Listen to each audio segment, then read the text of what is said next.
नमस्कार दोस्तों, जेबी study point के यूट्यूब चैनल में आपका हार्दिक स्वागत है। ठीक है दोस्तों, NTA UGC net paper one का ये महामैराथन मॉक टेस्ट संख्या ये 23 है। अब की बार नेट जेआरएफ पर दोस्तों टेस्ट तो 100 में से 60 सही तो जेआरएफ पक्का। ठीक है दोस्तों, जो भी हमारे सदस्य आए हैं सभी का स्वागत करते हैं। दीपक कुमार जी वेलकम, निवास शेखर जी वेलकम, मौसम के जी वेलकम, सिराज मोहम्मद जी वेलकम, मोहन शर्मा जी, दीपक कुमारी जी कुछ बोल रही हैं, भाग्यश्री राणा जी वेलकम, तिलक जी वेलकम, शोभा कुमारी जी वेलकम, शैतान सिंह भूरिया जी वेलकम, प्रीति मैम आपका most welcome, Meena Kumari ji welcome, Saima Rafiq जी वेलकम, धनराज चौधरी जी welcome,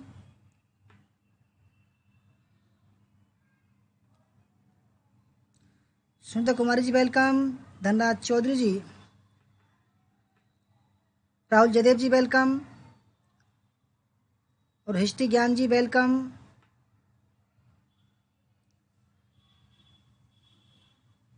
Shiv Kumar ji welcome, doctor Uma ji welcome, ऋषि यादव जी वेलकम, विभा तिवारी जी वेलकम। दोस्तों शुरू करते हैं बिना किसी देरी के। ठीक है दोस्तों, हमारा नाम देव कुमार, पीएचडी इतिहास, एक बार जेआरएफ 4 बार नेट। हमारा नंबर 87554753 पर संपर्क कर सकते हैं। ठीक है, और दोस्तों अगर आप हमारे चैनल पर नए हैं और आपने अभी तक हमारा चैनल सब्सक्राइब नहीं किया है, प्लीज़ सब्सक्राइब कर लीजिए। उसके पास में जो बेल आइकन उसको प्रेस कर लीजिए, जिससे कि आने वाली नई वीडियो का नोटिफिकेशन आपको पहले ही मिल सके। वीडियो को लाइक शेयर और दोस्तों ज्वाइन का बटन यहाँ है। ठीक है, जिनको भी मेंबरशिप लेनी हो यहाँ से लें, क्योंकि कल से दोस्तों मेंबरशिप मोड में चलेगी हमारी वीडियो। कल से दोस्तों मेंबरशिप मोड में चलेगी। नए सदस्यों के लिए जो हमारे बैच में नहीं है उनके लिए 299 रुपये की है, और जो हमारे बैच में उनके लिए 159 रुपये की मेंबरशिप है। ठीक है, जरूर ले लें दोस्तों, नहीं देख नहीं पाओगे, आपकी मर्जी है। ठीक है दोस्तों, सबसे पहला सवाल आपके सामने है, शुरू करते हैं। पहला सवाल, और 10 सेकंड का आपको समय दिया जाएगा कमेंट करने के लिए। ठीक है, कमेंट करिए।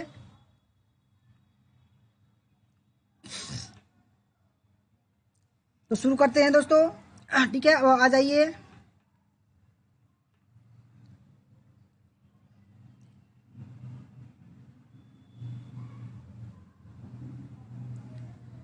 प्रिया Kalyankar ji welcome, Raju Kumar ji welcome, Simpy ji welcome, Monika ji welcome, history Gyan ji welcome, art of learn ji welcome, Ankit Malik ji welcome, Mohan Sharma ji please जो है आईपीएल का स्कोर ऐसे बताते रहो भाई। आरसीबी का 55 के 0, वेरी गुड। दोस्तों पहले सवाल, निम्नलिखित में से किस व्यवस्था में विचारों और मुद्दों की व्यापक रेंज को संभव बनाया जा सकता है? दोस्तों सही आंसर है, बहुत ही बढ़िया सवाल है। ठीक है, डॉक्टर उमा जी हमारा बर्थडे नहीं है, वैसे मजाक में बोल रहे हैं सब। पूनम देवी जी वेलकम। तो सही आंसर है सम्मेलन में। ठीक है, कई बार मैंने करा चुका हूं दोस्तों, ये रटाने के लिए मैं बार बार ला रहा हूँ उसको, आपको रट जाए। ठीक है, दूसरा सवाल आपके सामने, निम्नलिखित में से शोध के किस प्रकार में मौजूदा स्थितियों में सुधार पर ध्यान केंद्रित किया जाता है?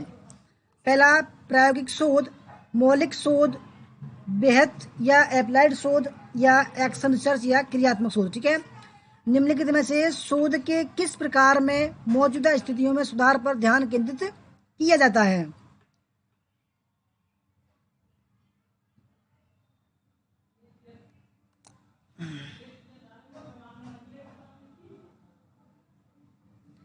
डॉक्टर जी मेरा जन्मदिन नहीं है, मेरा जन्मदिन मार्च में आता है। पूजा कुमारी जी वेलकम, अभय सिंह जी वेलकम, सन एस जी वेलकम। ठीक है, सरोज शर्मा जी वेलकम।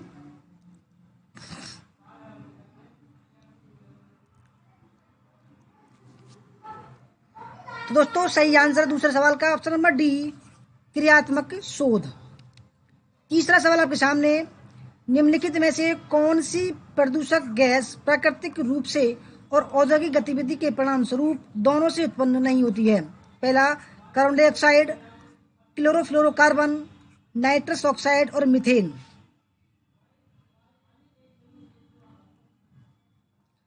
लक्ष्मी जी वेलकम आपका।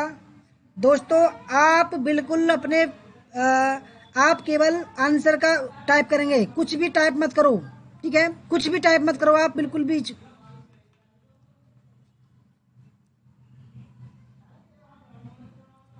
बिल्कुल भी टाइप मत करो, केवल आप अपने सवालों पर ध्यान दो बस, ठीक है दोस्तों, वरना मैं भी भूल जाता हूँ मैं क्या कर पढ़ा रहा हूँ फिर आपकी बातों में, ठीक है। तो दोस्तों बढ़िया सवाल है। तो दोस्तों जो गैस है प्राकृतिक रूप से और औद्योगिक गतिविधि के परिणाम स्वरूप दोनों से उत्पन्न नहीं होती। दोस्तों सही आंसर है option number B, chlorofluorocarbon, ठीक है। चौथा सवाल आपके सामने है, जैसे गिलास में बर्फ के पिघलते गोलों से गिलास का पानी उससे बाहर नहीं बहता, उसी प्रकार पिघलते हुए समुद्री हिमखंड से समुद्र का आयतन नहीं बढ़ता है। यह निम्नलिखित में से किस प्रकार का तर्क है? सांख्यिकीय, सादृश्य मूलक, परिकल्पनात्मक और मनोवैज्ञानिक।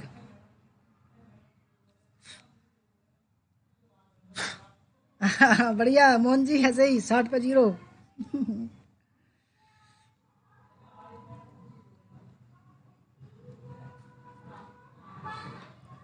ठीक है, बढ़िया सवाल दोस्तों, ठीक है।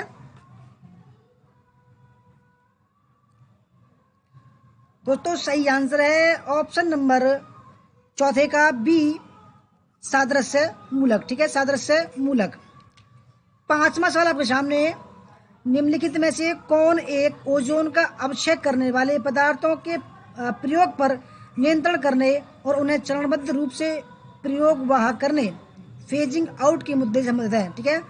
ब्रेटन वुड्स सम्मेलन, मॉन्ट्रियल प्रोटोकॉल, क्योटो प्रोटोकॉल और नगोया संधि। मोहम्मद अमान जी वेलकम आपका।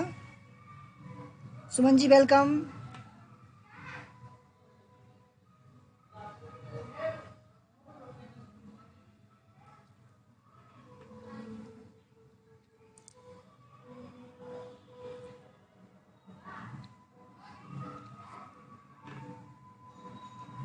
तो दोस्तों सही आंसर है ऑप्शन नंबर बी, ठीक है, मॉन्ट्रियल प्रोटोकॉल, ठीक है।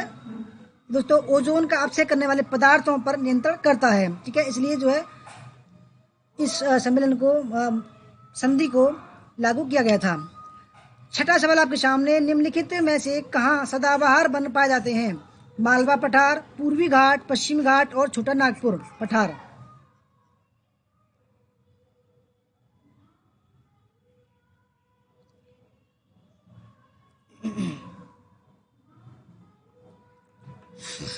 निम्नलिखित में से कहाँ सदाबहार वन पाए जाते हैं, ठीक है।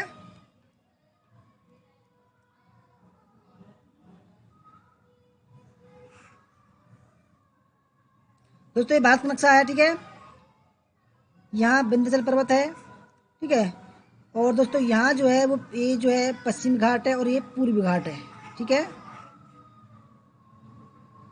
आलोक पासवान जी वेलकम। संजय कुमार जी अच्छा दोस्तों सही आंसर है पश्चिमी घाट, ठीक है। दोस्तों सदाबहार वन कहा जाता है दोस्तों पश्चिम यहाँ है, ठीक है, ये जो हिस्सा है इसको बोलते हैं पश्चिमी घाट, इसको बोलते हैं पूर्वी घाट, ठीक है।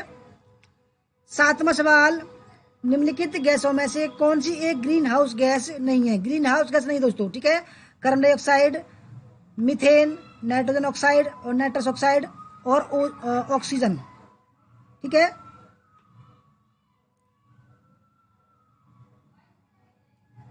पिंकी यादव जी वेलकम।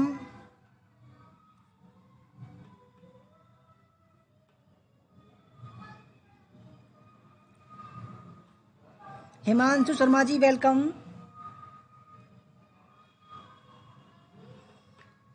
68 पे 0, वेरी गुड धन्यवाद। तो दोस्तों सही आंसर है जो ग्रीन हाउस जो गैस नहीं है दोस्तों वो है ऑप्शन नंबर डी, ऑक्सीजन जो है वो ग्रीन हाउस गैस नहीं है।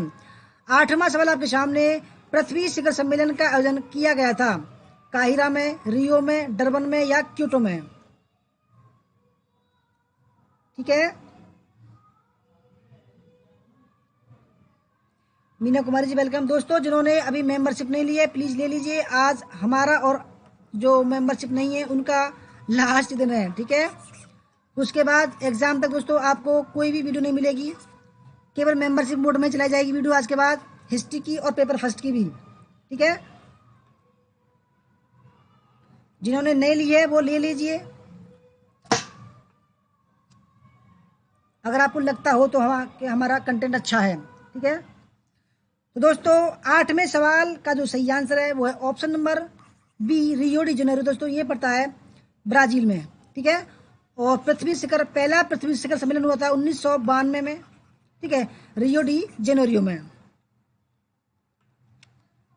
9वां सवाल आपके सामने, किसी परिकल्पना हाइपोथेसिस को संकल्पनात्मक रूप से होना चाहिए। पहला सम्मिलित, जटिल और सामान्य, दूसरा जटिल, दुस्साह और सामान्य, सरल, स्पष्ट और विशिष्ट, अस्पष्ट, पेचीदा और सरल। पूजा कुमारी जी वेलकम, समांजुन जी वेलकम।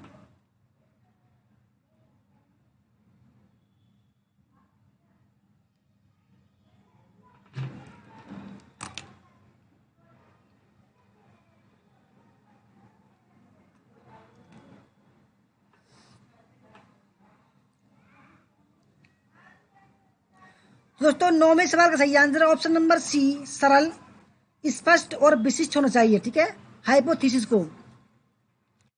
10वां सवाल आपके सामने, किसी शिक्षण सहायक सामग्री से पठन, श्रवण और उच्चारण जैसे कौशल में अभिवृद्धि होती है। पहला श्रव्य भाषिक शिक्षण सहायक सामग्री, दूसरा वैज्ञानिक शिक्षण सहायक सामग्री, तीसरा सामान्य ज्ञान शिक्षण सहायक सामग्री और चौथा है सिद्धांत आधारित शिक्षण सहायक सामग्री। 75, वेरी गुड जी मोहन जी, बहुत अच्छी मेहनत कर रहे हैं आप भी।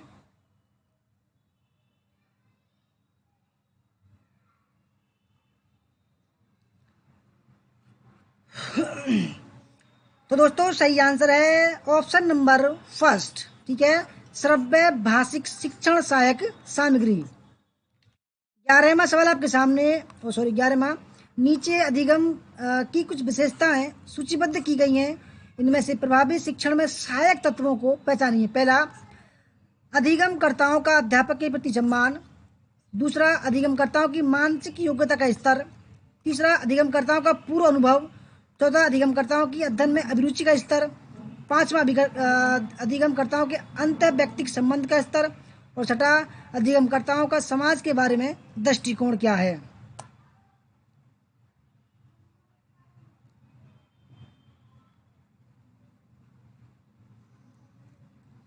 दोस्तों 10 सेकंड का समय है, ठीक है।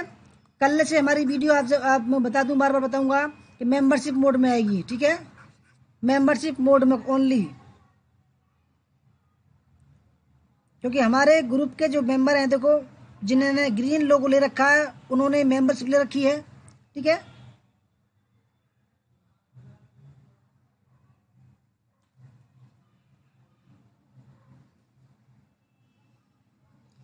तो दोस्तों 11वें सवाल का जो सही आंसर है वो है ऑप्शन नंबर डी, ठीक है, ऑप्शन नंबर डी ठीक है इसका, 11वें का, यानी कि अधिगमकर्ताओं की मानसिक योग्यता के स्तर, ठीक है। दोस्तों सम्मान जो है शिक्षण, प्रभावी शिक्षण में सहायक तत्व नहीं है दोस्तों, सम्मान तो हम सभी का करते हैं, ठीक है। और तीसरा अधिगमकर्ताओं का पूर्व अनुभव, कितना अनुभव है पहली कक्षा का, ठीक है। चौथा अधिगमकर्ताओं की अध्ययन में अभिरुचि का स्तर कैसा है, और छठा अधिगमकर्ताओं का समाज के बारे में दृष्टिकोण कैसा है। 12वां सवाल, निम्नलिखित में से कौन सा फाइल फॉर्मेट वीडियो फाइल का फॉर्मेट नहीं है। दोस्तों वीडियो आप चलाते होंगे वीडियो, ठीक है, अपने फ़ोन में भी, लैपटॉप में भी, हर जगह चलाते होंगे। .avi, .mob, .mp4, .jpeg।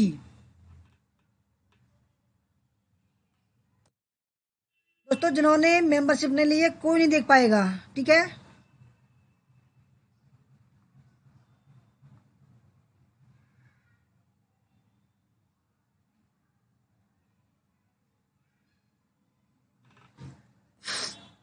Doctor Uma ji, आपकी मेंबरशिप के जो शुल्क था वो वापस हो गया था, ठीक है,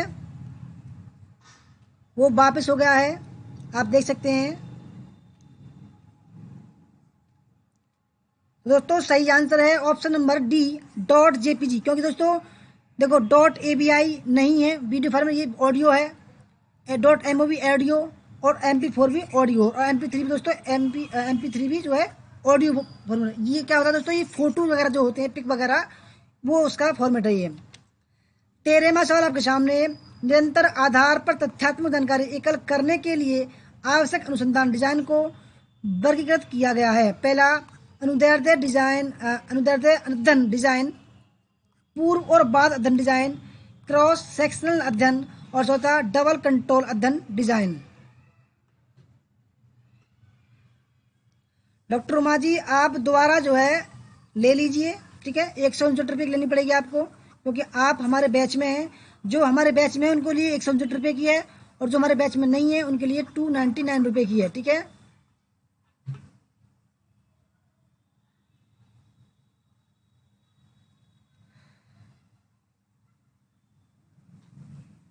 सेनापति जी वेलकम आपका।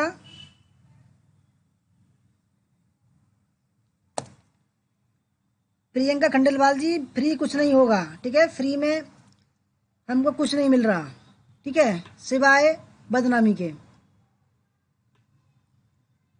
दोस्तों 13वें सवाल का सही आंसर है ऑप्शन नंबर फर्स्ट, अनुदैर्ध्य अध्ययन डिजाइन। जिनको देखना होगा देख लेना, जिनको नहीं देखना होगा मत देखना, ठीक है। आपकी मर्जी है। काफ़ी सारे वीडियो जो है हमने, ठीक है।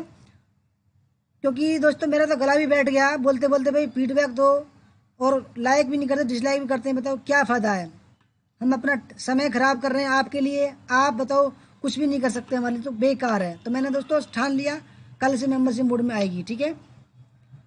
तो 14 विमर्शी चिंतन स्तर पर शिक्षण के आयोजन हेतु अपेक्षित बुनियादी आवश्यकताएं सम्मिलित हैं। पहला, शिक्षण द्वारा तथ्यों तथा सूचना की व्यवस्थित तथा अनुक्रमिक प्रस्तुति से। दूसरा, समस्याओं तथा उनके समाधान की प्रक्रिया में छात्रों को अन्वेषण और तत्संबंधी व्याख्या में सहायता प्रदान करने से। तीसरा, छात्रों द्वारा तथ्यों को स्पष्ट की जाने तथा उसकी व्याख्या की जाने से। और चौथा, शिक्षक द्वारा ठोस तथ्यों की प्रस्तुति एवं उसकी कार्योन्मुख अनुक्रम से।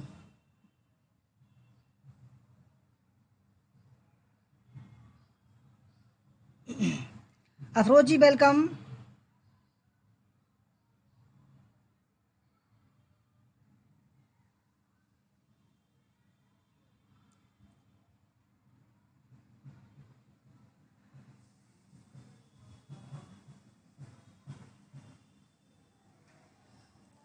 दोस्तों 14वें सवाल बढ़िया सवाल है। 14वें सवाल का सही आंसर है ऑप्शन नंबर बी, ठीक है। समस्याओं तथा उनके समाधान की प्रक्रिया में छात्रों को अन्वेषण और तत्संबंधी व्याख्या में सहायता प्रदान करने से।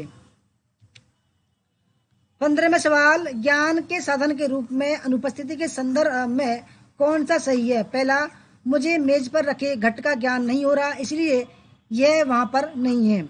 दूसरा ऑप्शन, मेज पर घट की अनुपस्थिति को मैं सीधे प्रत्यक्ष करता हूँ।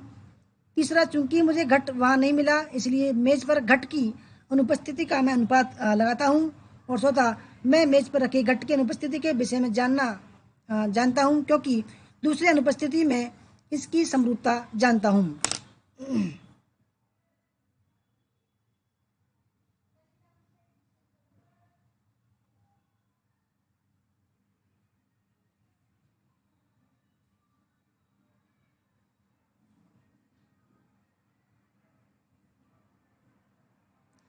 मैडम जी ये हमारे खाते में नहीं जाएगा, ये ऊपर से फिक्स है, ठीक है। अब ये बताइए, हम तो अपना सब कुछ छोड़कर आपके लिए लग रहे हैं, ठीक है। सभी दोस्तों थोड़े बहुत जेब खर्च के लिए करते हैं, परंतु ये बताओ मेरा कुछ सरकारी नौकरी है क्या। दोस्तों मैं तो बहुत गरीब आदमी हूँ, कैसे खर्च चलेगा बताइए। ये तो अगर आप दोगे दोस्तों जॉइन बटन, ये यूट्यूब के खाते में जाएगा। यूट्यूब जो है मुझे कम से कम 3-4 महीने बाद देगा, जो भी देगा 20-30% आप में से बस। तो दोस्तों 15वें सवाल का तो सही आंसर वो ऑप्शन नंबर फर्स्ट, मुझे मेज पर रखे घट का ज्ञान नहीं हो रहा इसलिए ये वहां पर नहीं है। 16वें सवाल आपके सामने, नीचे के पश्चिम प्रत्यक्षवादी उपागम में निम्नलिखित में से किस प्रकार के शोध पर बल दिया गया। पहला, प्रयोगात्मक शोध, दृश्य घटना शोध, निर्जातीय शोध, करत्तर शोध और क्रियात्मक शोध।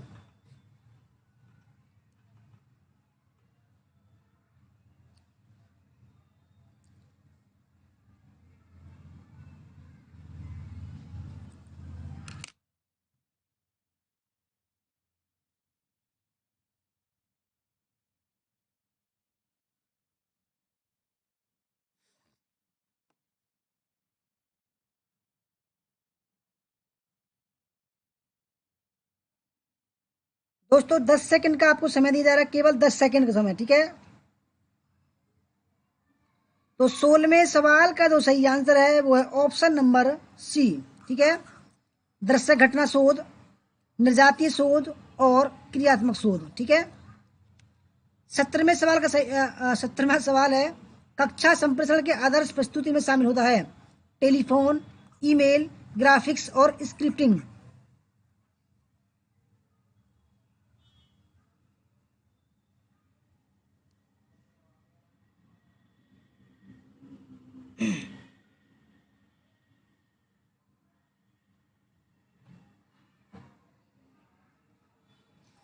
कक्षा संप्रेषण के आदर्श प्रस्तुति में शामिल होता है।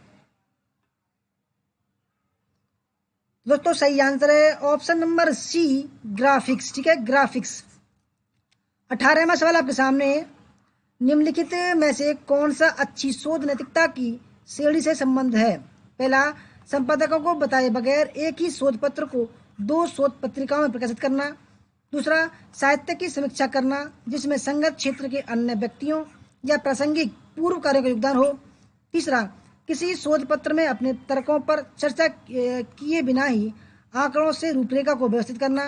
और चौथा, शोध पत्र में किसी भी सहयोगी को उससे कृपा दृष्टि पाने हेतु लेखक के रूप में शामिल करना भले ही उस सहयोगी ने शोध पत्र में कोई बड़ा योगदान न दिया हो।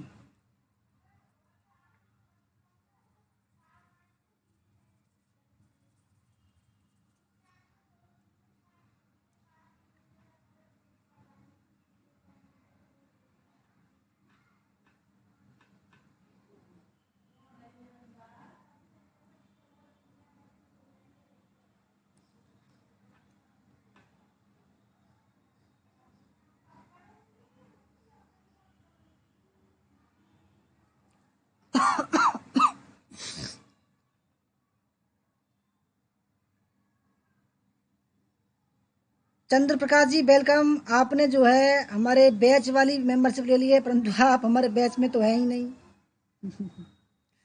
क्या बताएं। चलो आपका धन्यवाद, आपने ले लिया, आपने 159 वाली ली है।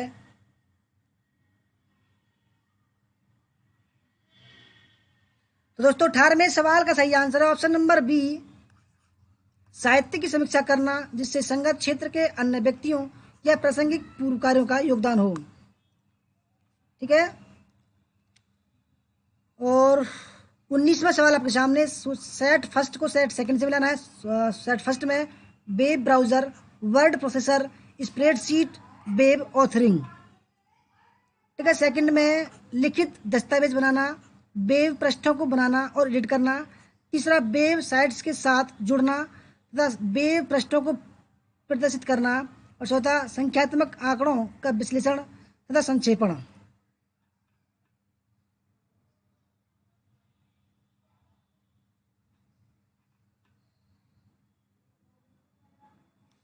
सुनीता कुमारी जी वेलकम आपका।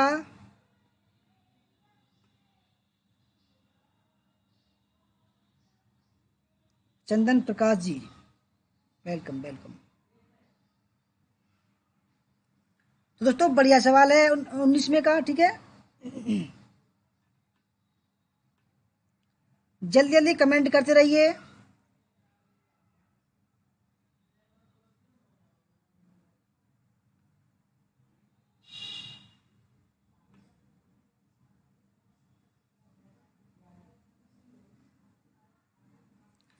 दोस्तों 19वें सवाल का सही आंसर है ऑप्शन नंबर बी, ठीक है। वेब ब्राउजर क्या होता है दोस्तों, ऑप्शन नंबर 3, वेबसाइट्स के साथ जुड़ना, ठीक है। क्योंकि दोस्तों आप जानते होंगे वेब ब्राउजर क्या होता है, Google Chrome, Mozilla Firefox, internet explorer, तो ये वेब ब्राउजर होते हैं, ठीक है। वेबसाइट के साथ जुड़ना तथा वेब पृष्ठों को प्रदर्शित करना, ठीक है, इनका कार्य होता है। जैसे दोस्तों गूगल पर जो आप गूगल सर्च करते हैं वो उसके माध्यम से करते हैं गूगल क्रोम के माध्यम से, ठीक है। गूगल जो है वो एक सर्च इंजन है। वर्ड प्रोसेसर तो ये है ऑप्शन नंबर फर्स्ट, लिखित दस्तावेज बनाना,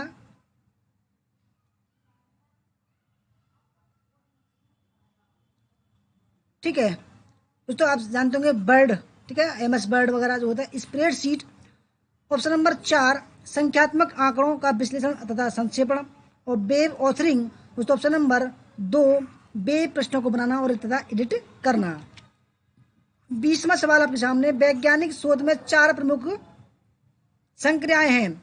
सहचरों का प्रदर्शन, नकली संबंधों का विलोपन, समय क्रम के संदर्भ में अनुक्रम, और चौथा है स्वशिक्षा।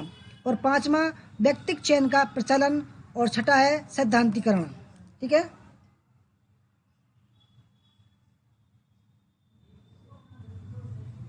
अच्छा समाज जी आपको काम है, ओके कोई बात नहीं, आप करते रहिए।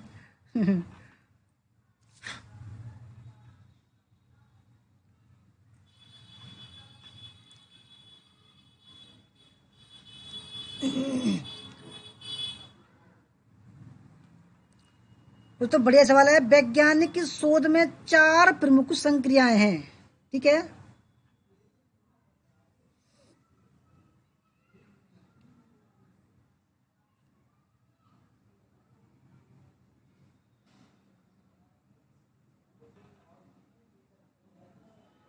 दोस्तों सही आंसर है 20 में का ऑप्शन नंबर सी। ठीक है, वैज्ञानिक शोध में जो 4 प्रमुख संक्रिया जो होती है दोस्तों, ऑप्शन नंबर फर्स्ट है सहचरों का प्रदर्शन, ऑप्शन नंबर बी नकली संबंधों का विलोपन, 3 समय क्रम के संदर्भ में अनुक्रमण, और 6 सैद्धांतिकरण। 21वां सवाल आपके सामने, शिक्षण विधियों के स्पेक्ट्रम में निम्नलिखित में से किसे संवादात्मक कहा जाएगा? प्रदर्शन विधि, समस्या समाधान विधि, चौक और वार्तालाप विधि, दल शिक्षण आधारित विधि, अंत क्रियात्मक प्रस्तुति, और छठा है अनुशिक्षण।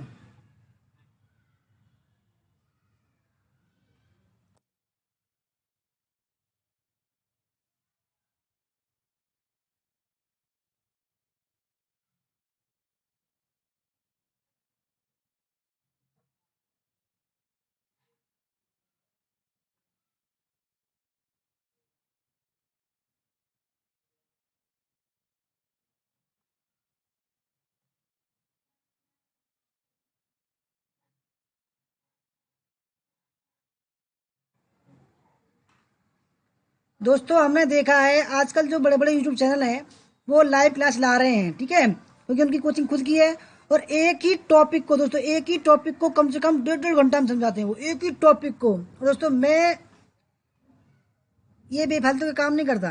ठीक है, क्योंकि दोस्तों मैं ये चाहता हूँ कि आपको अगर 5 मिनट भी लो तो 5 मिनट में कम से कम आध घंटे का कंटेंट दूँ। ठीक है दोस्तों, 21वें सवाल का सही आंसर है ऑप्शन नंबर डी समस्या समाधान विधि, ई अंत क्रियात्मक प्रस्तुति, और एफ अनुशिक्षण। 22वां सवाल आपके सामने, किसी समूह में निम्नलिखित में से किसके कारण समूह के सदस्यों की सृजन क्षमता अवरुद्ध होती है? पहला, किसी भी कीमत पर आम सहमति बनाए रखने की प्रतिमान। दूसरा, हास्य का पात्र बनने के भय से मुक्त चिंतन। तीसरा, एक दूसरे के विचार के प्रति आदर। चौथा, किसी व्यक्ति का विचार असत्य होने की दिशा में आलोचना।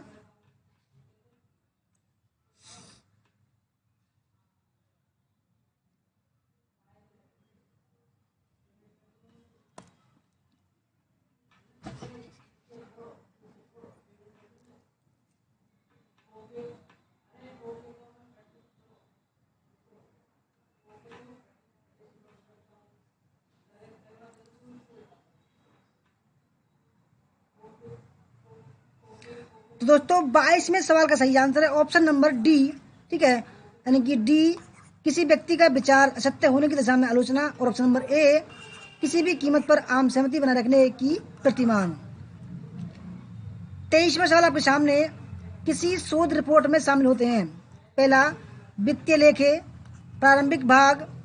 ठीक है, उपयोगिता प्रमाण पत्र। चौथा, शीर्षक पृष्ठ, और 5वां विषय सूची, और छठा अंतिम अध्याय। दोस्तों शोध रिपोर्ट क्या होता है आपको जानना जरूरी है। ठीक है, शोध रिपोर्ट जैसे थीसिस होता है, ठीक है, जो हम रिसर्च करते हैं उसकी रिपोर्ट क्या होती है। आप कभी देखना दोस्तों, कोई जिसने पीएचडी की होगी उसकी एक जो है एक थीसिस होती है जिसको डिसर्टेशन भी बोलते हैं, उसको उठाना। ठीक है, मैंने 2 बुक लिख दी है मैंने दोस्तों, अब तीसरी लिख रहा हूँ मैं। ठीक है, तो मैंने रिसर्च पेपर भी लिख दिए हैं बहुत सारे। ठीक है दोस्तों, जब मैं बता रहा हूँ आपको, सबसे पहले बात होता है, ठीक है, प्रारंभिक भाग। ठीक है, प्रारंभिक भाग दोस्तों क्या होता है आप जानते होंगे, प्रारंभिक भाग। ठीक है, आपके सामने पहला प्रश्न जो होगा, और उसके बाद में,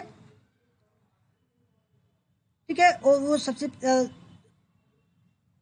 दोस्तों प्रारंभिक भाग जो होगा आपके सामने, भाई आप कौन सी यूनिवर्सिटी से हैं, ठीक है, आपका नाम क्या, आपके प्रोफेसर कौन से हैं, ठीक है, क्या टॉपिक है, ये हो गया प्रारंभिक भाग दोस्तों। उसके बाद में तो पहले आंसर जो है मैं बता दूं आपको, 23वीं का सही आंसर ऑप्शन नंबर बी।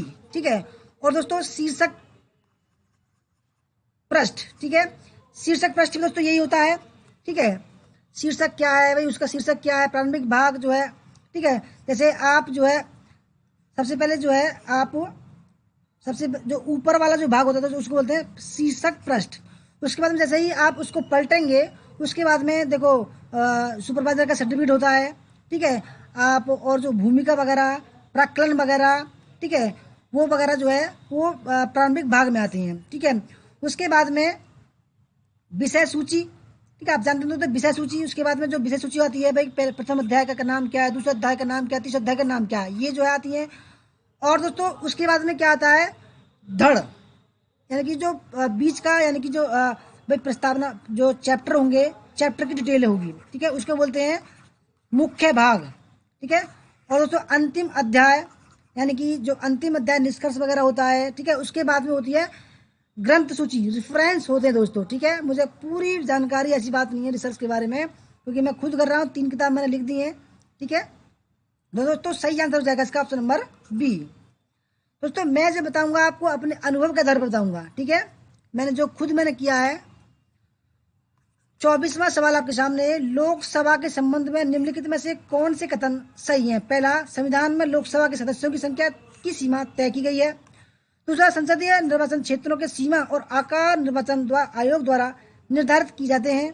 दूसरा, फर्स्ट पोस्ट निर्वाचन प्रणाली अपनाई जाती है। और चौथा है, मतों के समान रहने की स्थिति में लोकसभा अध्यक्ष के पास निर्णायक मत नहीं होता है। कौन सा ठीक है?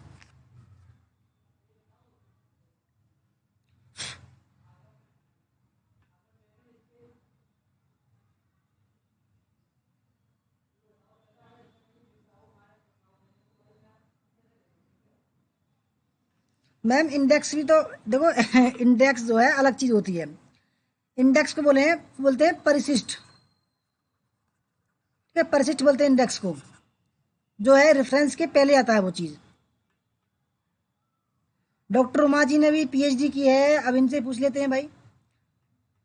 देखो सबसे पहले शीर्षक आपका टाइटल, यानी कि यूनिवर्सिटी नाम, जो पहला पेज होगा यूनिवर्सिटी का नाम, इधर क्या होगा आपका, इधर सुपरवाइजर का नाम, इधर आपका नाम होगा, और दोस्तों बीच में क्या होगा, उसका टाइटल का नाम होगा। ठीक है, उसको पलटेंगे। उसके बाद में दोस्तों आपको जो है आप किसके प्रति समर्पित होना चाहते हैं, किसका नाम है, ठीक है, वो आएगा।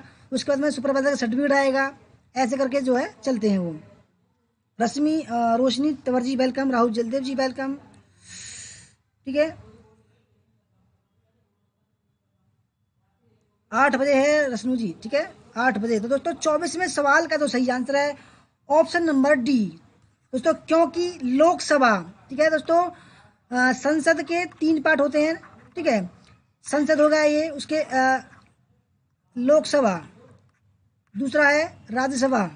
लोकसभा निम्न सदन, राज्यसभा उच्च सदन, और दोस्तों ये होती है राष्ट्रपति। यानी कि कोई विधेयक अगर लोकसभा में पारित होगा तो उसके बाद में जाएगा और राज्यसभा में, और राज्यसभा के बाद दोस्तों जाएगा राष्ट्रपति के मोहर के बाद में दोस्तों वो विधेयक बन जाएगा। ठीक है, तो संविधान में दोस्तों पहला ऑप्शन देखिए, संविधान में लोकसभा के सदस्यों की संख्या निर्धारित की गई, बिल्कुल ठीक है। आप सभी जानते होंगे दोस्तों 552 जो है वो लोकसभा सदस्यों की संख्या है, और राज्यसभा की कितनी है दोस्तों, 250। ठीक है, पहला ठीक है। और दूसरा देखिए, संसदीय निर्वाचन क्षेत्रों के सीमा और आकार आयोग द्वारा निर्धारित किए जाते हैं। दोस्तों वैसे तो ठीक है, परंतु दोस्तों लोकसभा के संबंध में ये सही नहीं है। ठीक है, और ऑप्शन नंबर इसका सी ठीक है। और दोस्तों चौथा इसलिए गलत है क्योंकि जो लोकसभा अध्यक्ष होता है उसके, क्योंकि दोस्तों वो भी एक लोकसभा का जो सदस्य होते हैं उसका सदस्य होता है, और वरिष्ठ जो लोकसभा सदस्य होता है उसको वो बनाते हैं लोकसभा अध्यक्ष। इसलिए दोस्तों वो भी एक वैलिड चीज़ है, ऐसी बात नहीं है, उसके पास निर्णायक मत होता है। इसलिए ये गलत हो जाएगा, क्योंकि ये नहीं बोल रहा है इसलिए ये गलत हो जाएगा। ठीक है, पहला और तीसरा ठीक हो जाएगा। और 25वां सवाल आपके सामने, national assessment and accreditation council. दोस्तों इसकी फुल फॉर्म है नेक की। National assessment and accreditation council के विषय में निम्नलिखित में से कौन सा कथन सही है? पहला, यह एक स्वायत्त शासी संस्था है। दूसरा, इसे उच्च शिक्षा के संस्थाओं के मूल्यांकन एवं प्रत्यायन की जिम्मेदारी का कार्य दिया गया है। ठीक है, यह दिल्ली में स्थित है और साथ इसके क्षेत्रीय कार्यालय हैं। दोस्तों बहुत ही बढ़िया सवाल है।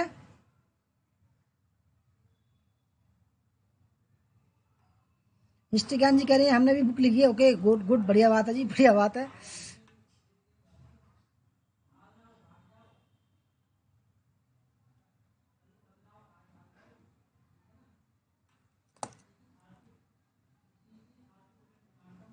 हाँ मैम, एक्नॉलेजमेंट भी आता है, भूमिका भी आती है, और ठीक है, और सर्टिफिकेट जो आता है वो भी आता है। ठीक है, प्राक्कलन भी आता है उसमें।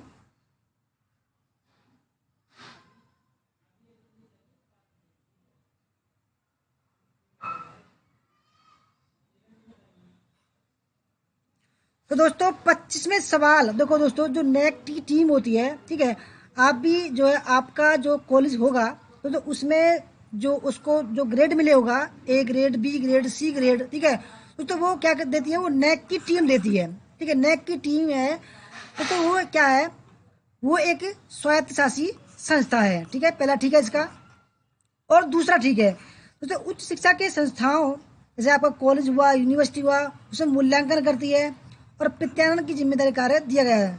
तो तीसरा इसलिए गलत है दोस्तों क्योंकि ये कहाँ है, बेंगलोर में है। ठीक है, बेंगलोर में। और इसके क्षेत्रीय कार्यालय दोस्तों ये भी गलत है, इसका कोई भी क्षेत्रीय कार्यालय नहीं है, और ये दोस्तों 1994 में स्थापित किया गया था। 26वां सवाल आपके सामने, विश्वविद्यालय अनुदान आयोग की फैकल्टी इंचार्ज और फैकल्टी रिचार्ज स्कीम का मुख्य उद्देश्य था। पहला, उच्चतर शिक्षण संस्थानों में शिक्षक वृंद की कमी की समस्या को निराकरण।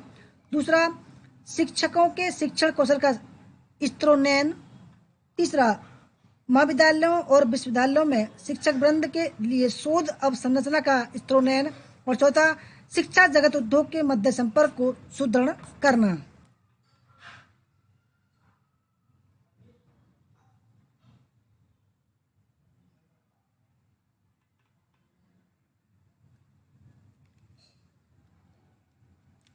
नहीं, ये जो है 26 है दीपक जी।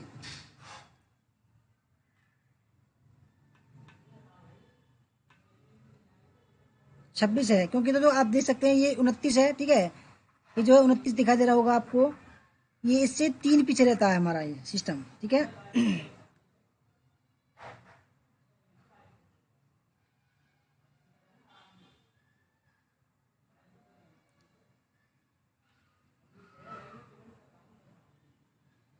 शतान सिंह भूरिया जी, वेलकम आपका। तो दोस्तों 26वें सवाल का सही आंसर है ऑप्शन नंबर फर्स्ट, उच्चतर शिक्षण संस्थानों में शिक्षक वृंद की कमी की समस्या का निराकरण। 27वें सवाल आपके सामने, राष्ट्रीय जलवायु परिवर्तन नीति के भाग के रूप में भारत सरकार की वर्ष 2030 तक नवीकरणीय ऊर्जा की संस्थापित क्षमता को कहां तक बढ़ाने की योजना है? 200 गीगावाट, 250 गीगावाट, 350 गीगावाट, या ऑप्शन नंबर 4 175 गीगावाट।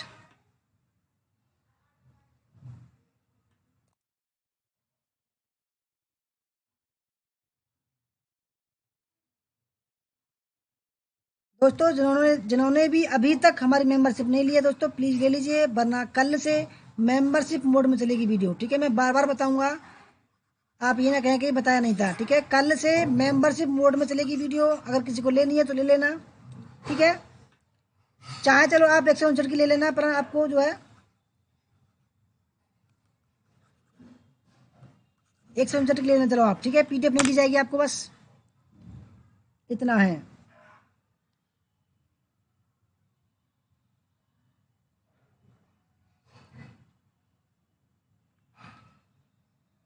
शिखा जयमाल जी वेलकम आपका। तो दोस्तों 27वें सवाल का जो सही आंसर है वो है ऑप्शन नंबर सी, 350 गीगावाट। ठीक है, 350 गीगावाट। 28वां सवाल, साइट का अर्थ है system for international technology and engineering. दूसरा सैटेलाइट इंस्ट्रक्शनल टेलीविजन एक्सपेरिमेंट। तीसरा साउथ इंडियन ट्रेड इंस्टेट।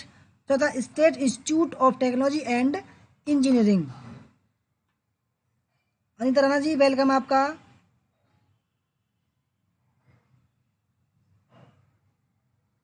नीलू सैनी जी वेलकम आपका।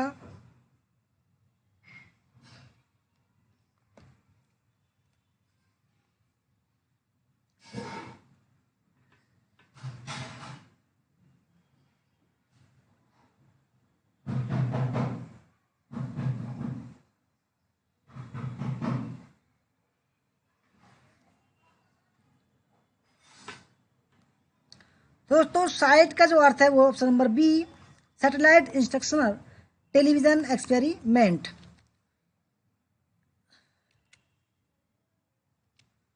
29 सवाल है, शिक्षण प्रभावकारिता को प्रभावित करने वाला एक सर्वाधिक शक्तिशाली कारक किससे संबंधित है?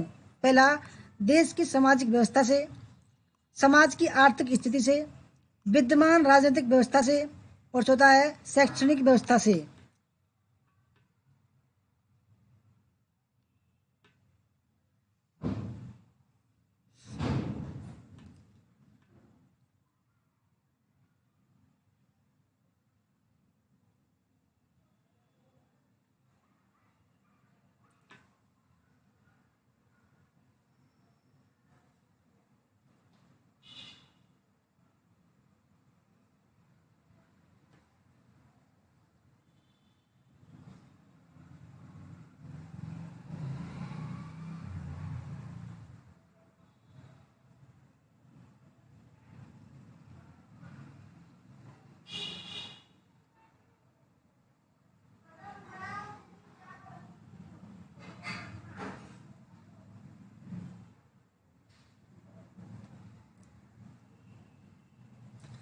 तो दोस्तों 29वें सवाल का सही आंसर है ऑप्शन नंबर डी, शैक्षणिक व्यवस्था से। ठीक है, 30वां सवाल आपके सामने, कार्टेजना प्रोटोकॉल का संबंध है। ठीक है, कार्टेजना प्रोटोकॉल,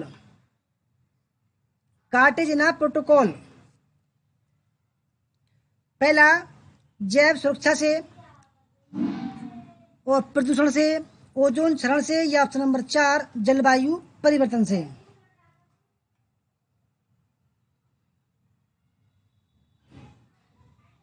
दोस्तों कार्टेजना प्रोटोकॉल, ये इसका जो ड्राफ्ट आया था, प्रस्ताव आया था 2000 ईस्वी में आया था। ठीक है, और दोस्तों ये जो इफेक्टिव हुआ, प्रभावी हुआ था, ये 2011 सितंबर 2003 में हुआ था। ठीक है, 2003 में प्रभावी हो गया था ये।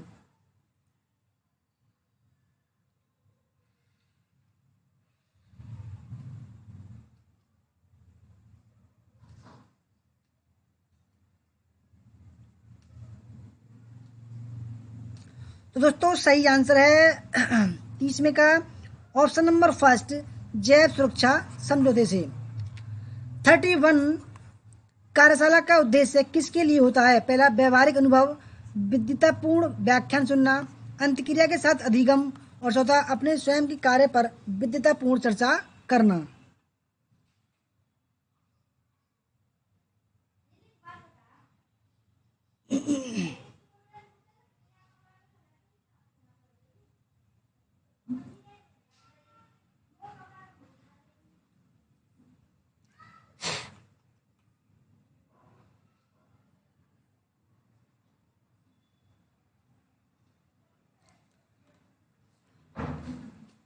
दोस्तों कार्यशाला का उद्देश्य किसके लिए होता है? दोस्तों सही आंसर है 31वें का ऑप्शन नंबर फर्स्ट। ठीक है, व्यवहारिक अनुभव। 32 शोध में विश्वसनीयता मापन प्रक्रिया की वह गुणवत्ता है जो प्रदान करती है। पहला आवर्ती परखता और परिशुद्धता, दूसरा समयनिष्ठता और परिशुद्धता, तीसरा परिशुद्धता और गति, और चौथा है गति और आवर्ती परखता।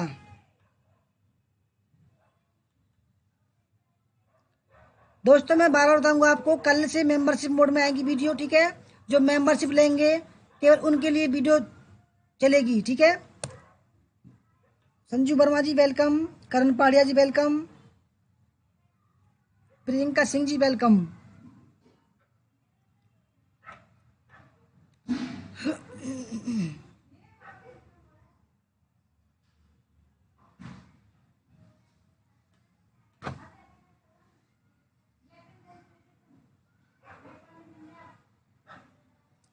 तो दोस्तों 32वें सवाल का जो सही आंसर है वो है आवर्ती प्रक्रिया और परिशुद्धता, ठीक है। 33, भारत के एक विशेष क्षेत्र में स्थानीय लोग जीवित वृक्षों की जड़ों का अनुवर्धन कर इन्हें जलधारा के आर पार सुदृढ़ पुलों में रूपांतरित कर देते हैं। जैसे जैसे समय गुजरता है ये पुल और अधिक मजबूत हो जाते हैं। ये अनोखे जीवित जड़ पुल कहाँ पाए जाते हैं? दोस्तों बहुत ही बढ़िया सवाल है, ये सवाल आ सकता है, मैं बता रहा हूँ। मेघालय, हिमाचल प्रदेश, झारखंड या तमिलनाडु। तो पुल क्या होते हैं? ये जो आप जानते होंगे बम्बू, ठीक है, जो बांस होते हैं। तो बांसों को जैसे ये क्या है, ये हमारा नाला वगैरह नहर वगैरह है, तो इसके और पास बम्बू की एक बनाकर दोस्तों डाल देते हैं, ठीक है। जैसे दोस्तों समय गुजरता है दोस्तों ये और मजबूत हो जाते हैं, ठीक है। तो सही आंसर है 33 का ऑप्शन नंबर फर्स्ट। कहाँ? मेघालय में। बढ़िया सवाल है। 34, निम्नलिखित में से कौन सा कथन सतत विकास को श्रेष्ठ रूप से व्याख्यायित करता है? पहला, प्राकृतिक संसाधनों का न्यूनतम उपयोग। दूसरा, प्राकृतिक संसाधनों का अपने लाभ के लिए उपयोग। तीसरा, प्राकृतिक संसाधनों का न्यायपूर्ण उपयोग जिससे कि वे पीढ़ियों के लिए उपलब्ध रहें। और चौथा, अपने प्राकृतिक संसाधनों को भविष्य की अपनी पीढ़ियों के लिए संरक्षित करना।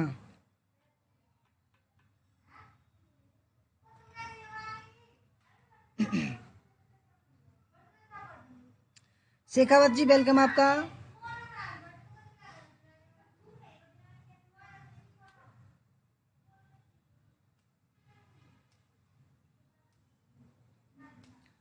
तो दोस्तों 34 का जो सही आंसर है, क्योंकि दोस्तों सवाल है कौन सा कथन सतत विकास को श्रेष्ठ रूप से व्याख्यायित करता है। दोस्तों सही आंसर है ऑप्शन नंबर सी, प्राकृतिक संसाधनों का न्यायपूर्ण उपयोग जिससे कि वे पीढ़ियों के लिए उपलब्ध रहें, ठीक है। हमारी पीढ़ियों के लिए दोस्तों, हमारे बच्चों के लिए, बच्चों के बच्चों के लिए जो है प्राकृतिक संसाधन जो है वो चलते रहे, ठीक है। उनको बोलते हैं दोस्तों सतत विकास। 35, संयुक्त राष्ट्र द्वारा अपनाए गए सहस्त्राब्दी विकास लक्ष्यों के संदर्भ में निम्नलिखित कथनों पर विचार कीजिए। पहले, अति निर्धनता और भुखमरी का उन्मूलन। दूसरा, मातृ स्वास्थ्य में सुधार। तीसरा, उत्तरदायित्वपूर्ण उपभोग और उत्पादन।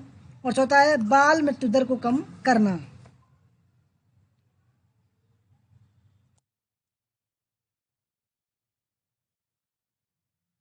दीपक जी करिए 5 पर आ चुका है। Very good, very good.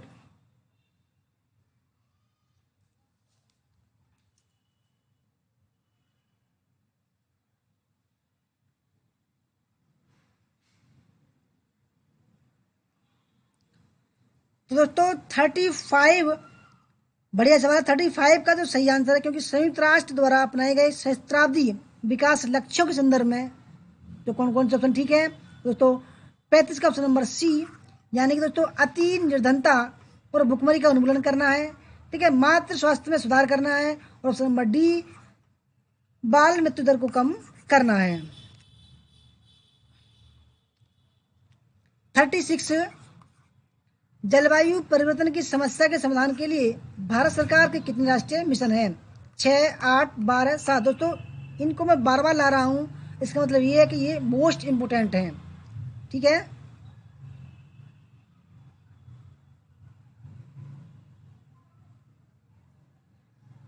दोस्तों कल से हिस्ट्री की 5 बजे आएगी, ठीक है, 5 PM। और पेपर फर्स्ट की आएगी 8 PM, ठीक है, पेपर फर्स्ट की। दोस्तों दोनों ही आज के बाद मेंबरशिप मोड में चलेंगी, मेंबरशिप मोड में, ठीक है।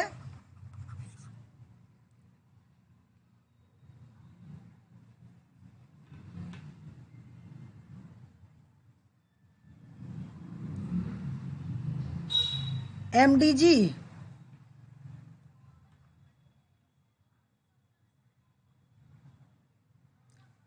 तो प्रियंक खंडेलवाल जी, MDG का full form millennium development goals, ठीक है, जो हिंदी में दिख रहा था सहस्त्राब्दी विकास लक्ष्य, उसकी फुल फॉर्म है वो। दोस्तों 36वें सवाल का जो सही आंसर है वो है ऑप्शन नंबर बी, ठीक है, 8 उसके राष्ट्रीय मिशन है। 37, संप्रेषण प्रक्रिया को तब पूर्ण माना जा सकता है तब जब प्रेषक संदेश को प्रसारित करता है, दूसरा संदेश माध्यम में प्रेषित करता है, तीसरा संदेश माध्यम से पृथक होता है, और चौथा अंततः संदेश का बोध करता है।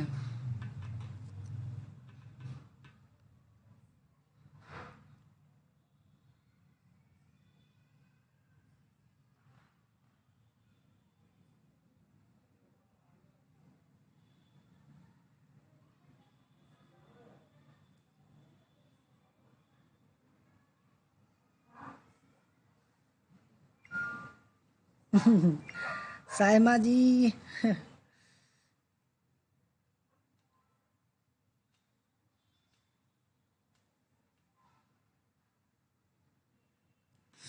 तो 37 का जो सही आंसर है वो ऑप्शन नंबर डी, आर्द्रता का संदेश अवबोध करता है।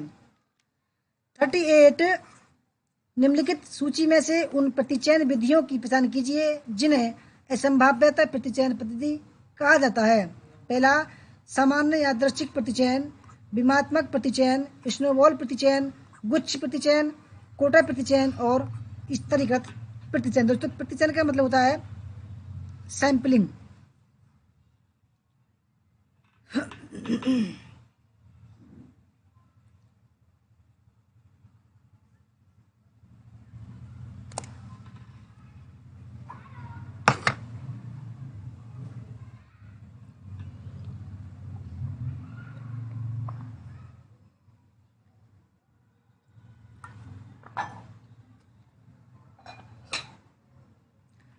तो दोस्तों 38वें सवाल का जो सही आंसर है वो ऑप्शन नंबर डी, दूसरा, तीसरा और पांचवा, ठीक है।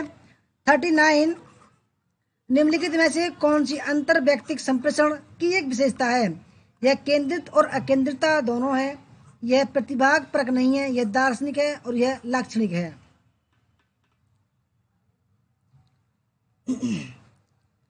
तो दोस्तों कल मैं बता दूंगा, ठीक है, मैं पहले ही जो है वो लगा दूंगा रिमाइंडर पर कितने बजे वीडियो आएगी, ठीक है।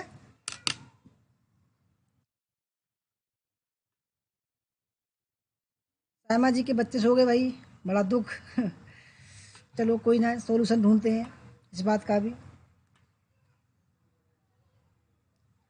दोस्तों 39 का सही आंसर है यह केंद्रित और अकेंद्रिता दोनों है। 40वां सवाल आपके सामने, ग्रीन हाउस इफेक्ट वह प्रक्रिया है, पहला जिसमें पौधे उगाने के लिए समान तापमान प्राप्त किया जाता है, दूसरा इसमें वायुमंडलीय कार्बन डाइऑक्साइड द्वारा इंफ्रारेड विकिरण शोषित कर लिए जाने से वायुमंडल का तापमान बढ़ता है, तीसरा जिसमें बंदर पर्वतों या पहाड़ियों को हरा भरा किया जाता है, और चौथा जिसमें गहरे पानी का रंग हरा नजर आता है।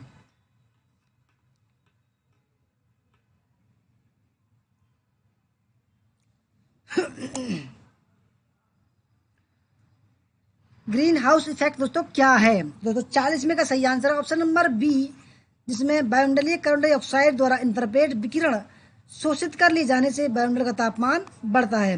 41, भूमंडलीय उष्णता ग्लोबल वार्मिंग के परिणामस्वरूप क्या होता है? पहला सार्वभौमिक संपर्क बेहतर हो गए, दूसरा हिमनदी द्रवीभूत होने लगी, तीसरा समय से पूर्व आम में बोर आने लगा, चौथा स्वास्थ्य पर प्रभाव पड़ा।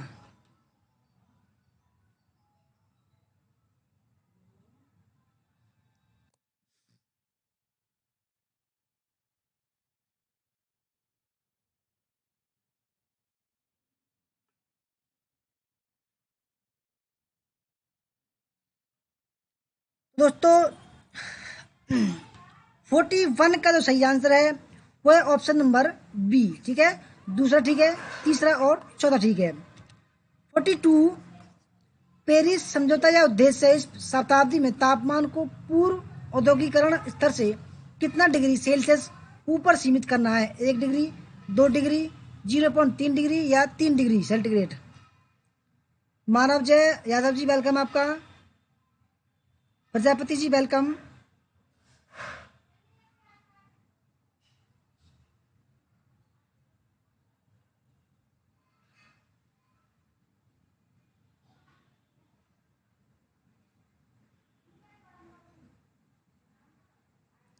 डीके जी वेलकम आपका।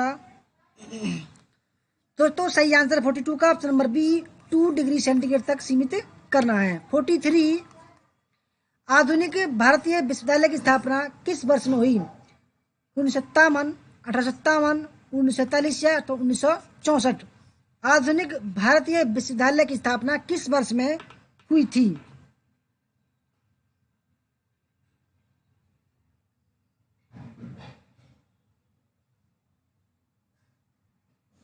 ओके मैम, देखते हैं चलो कल क्या करते हैं, कल कुछ नया प्लान बनाएंगे।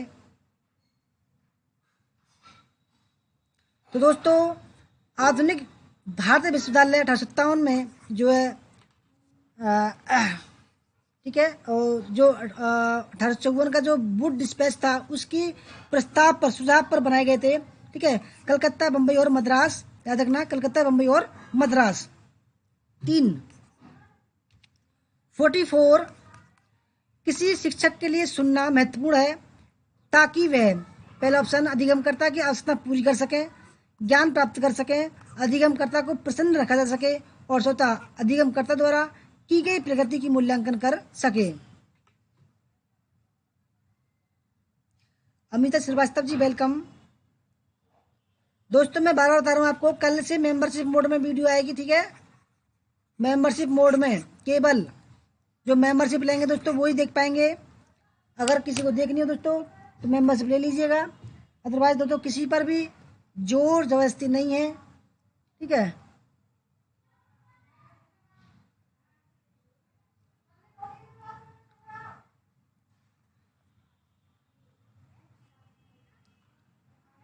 दोस्तों 44वें का सही आंसर है ऑप्शन नंबर फर्स्ट, अधिगमकर्ता की आवश्यकताएं पूरी कर सकें। 45, मूल्यांकन योजना के मुख्य अवयव क्या हैं? ठीक है, उद्देश्य, संसाधन, विश्लेषण, प्राधिकार। सही उत्तर का चयन कीजिए। केवल 5 मिनट और है दोस्तों, आपको 50 सवाल पूरे हो जाएंगे 5 मिनट में ही।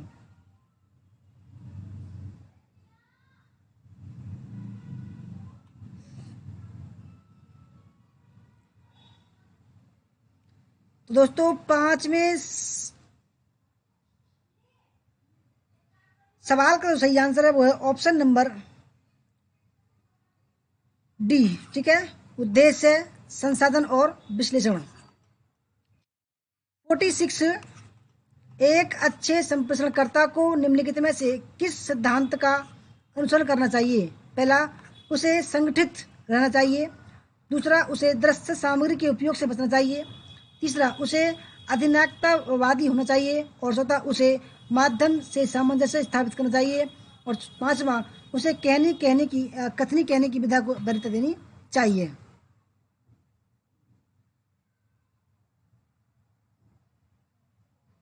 पूनम देवी जी ओनली मेंबरशिप, बिल्कुल बिल्कुल मेंबरशिप मोड में चलेगी कल से। ठीक है, क्योंकि हम मेहनत कर रहे हैं ना भाई। अगर कोई मेहनत करेगा, आज की डेट में इतनी महामारी चल रही है, उसको खर्चे के लिए पैसे भी नहीं है लोगों के पास में। दोस्तों ये बताइए कि हम भी तो देखो किराए पर रह रहे हैं। ठीक है, 3,000 रुपये देते हैं और बिजली का खर्चा भी है, कहाँ से आएगा बताइए? आप समझदार हैं, मैं घर पर थोड़ी हूँ। ठीक है, मैं आपके लिए 2 वीडियो लगातार बना रहा हूँ, अपना सब कुछ छोड़ रहा हूँ, अपनी पढ़ाई लिखाई भी छोड़ रहा हूँ। इतना पागल तो कोई होगा नहीं भाई दुनिया में कि सब कुछ छोड़ेगा और आपकी भलाई के लिए लग जाएगा। दोस्तों ऐसी बात नहीं है। जो लाइव करा रहे हैं उनसे पूछिए ना भाई क्यों करा रहे हैं लाइव, उनका कोई स्कोप होगा। दोस्तों मैं तो आपसे ये नहीं कह रहा भाई आप मुझसे ही पढ़िए। ठीक है, क्योंकि उनके तो इतने इतने सब्सक्राइबर हैं, हमारा तो कुछ भी नहीं है। दोस्तों सब चीज़ देखनी पड़ती है दुनिया में।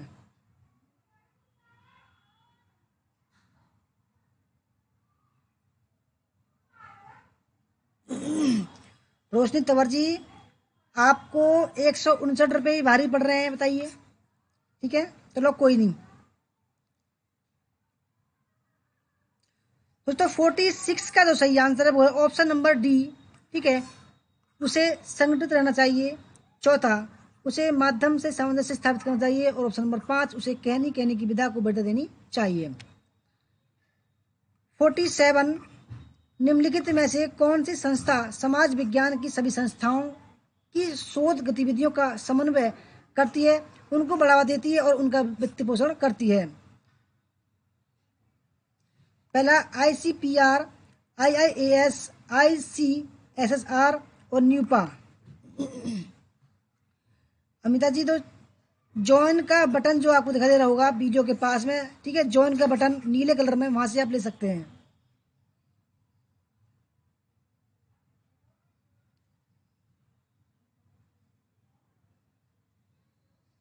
पेपर फर्स्ट का भी अलग अलग नहीं है दोस्तों, एक ही ले लीजिए, सारी वीडियो देखिए आप। 100% दोस्तों आपको पास सफलता मिलेगी, ऐसी बात नहीं है, क्योंकि मेहनत मैं बहुत करता हूँ। ठीक है, बेशक हमारे पास में संसाधन नहीं है, परंतु दोस्तों संसाधन ना होने के बावजूद भी हम आपको कंटेंट लगातार दे रहे हैं। ठीक है,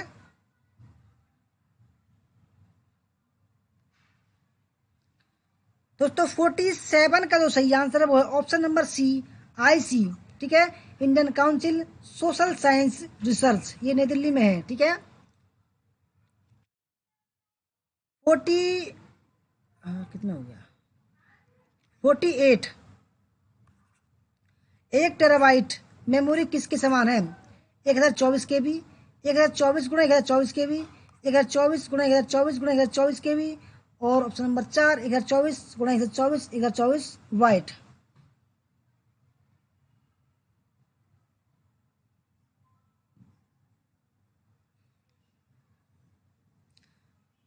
दोस्तों देखो, सबसे छोटी इकाई होती है बिट। ठीक है, तो 8 बिट बराबर होता है 1 बाइट। ठीक है, और 1024 बाइट बराबर होता है 1 किलोबाइट। ठीक है, 1024 किलोबाइट बराबर 1 मेगाबाइट। ठीक है, और दोस्तों 1024 मेगाबाइट बराबर होता है 1 गीगाबाइट, यानी 1 GB। और 1 GB 1024 GB बराबर होता है दोस्तों 1 TB, यानी कि 1000 GB हो गया 1 टेराबाइट। दोस्तों सही आंसर हो जाएगा इसका ऑप्शन नंबर सी, 1024 × 1024 × 1024 KB। 49, निम्नलिखित में से भारत की किस पंचवर्षीय योजना में शिक्षा और मानव शक्ति पर विशेष बल दिया गया है? पहला, तीसरी पंचवर्षीय योजना, चौथी पंचवर्षीय योजना, दूसरी पंचवर्षीय योजना, या ऑप्शन नंबर 4, पांचवी पंचवर्षीय योजना? मौसम के जी मैंने समझा तो दिया सवाल, और कैसे बताओ, क्या समझाऊं उसमें? सब कुछ तुमने डिटेल बता दिया।